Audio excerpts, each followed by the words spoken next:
WJN Investigates goes one-on-one with Chicago's top new cop. Larry Snelling is no stranger to the department. The Englewood native has been on the job for 30 years, and that experience may at times put him at odds with a mayor known more for talking about equity and inclusion than crime and consequences. Remember who you are. Words Larry Snelling has carried with him since his earliest days as a patrol officer. Front leader rush! Into the academy as a trainer and now as head of the Chicago Police Department.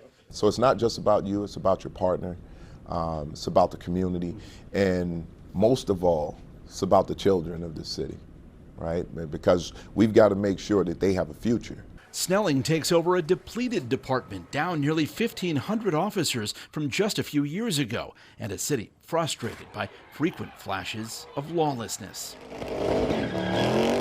From dangerous drifting by showboats to young people taking over downtown streets, some committing crimes, and officers looking on, apparently powerless to stop it. They all concern Snelling. There is a way to stop it, and that approach is to be more aggressive, and I tend to do that.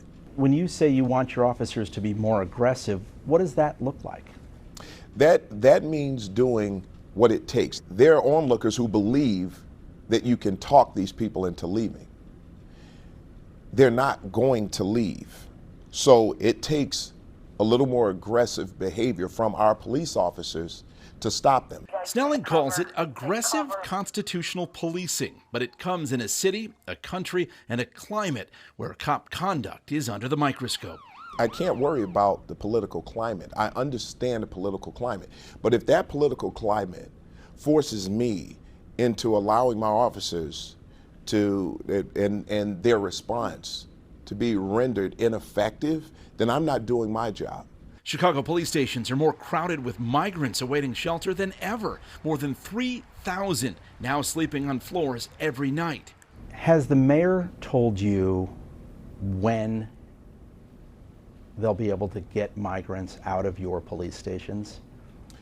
We've had conversations and we're working on it. The big issue is they won't stop coming.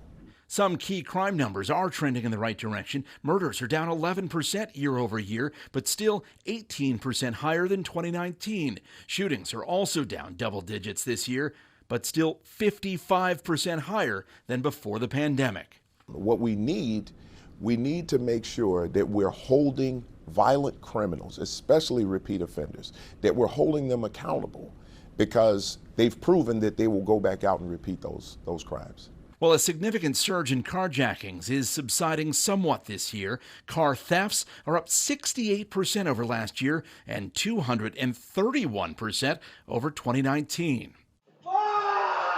The fact so many crimes are captured on video these days contributes to a sense of fear, but Snelling admits it's more than a perception problem. To sit here and say that we don't have a crime problem, I'd be lying through my teeth, and I'm not going to do that. One of the things that I believe in is transparency. Let's tell the truth. We can't resolve any problem until we tell the truth. And the truth is there is a crime problem here. Now, is it exacerbated through media and social media? Absolutely.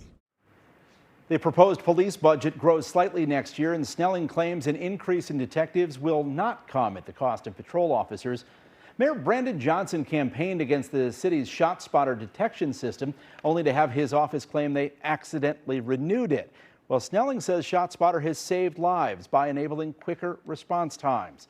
Just one of several examples of him setting his own agenda, and the mayor, at least for now, giving him the room to do it. Lourdes?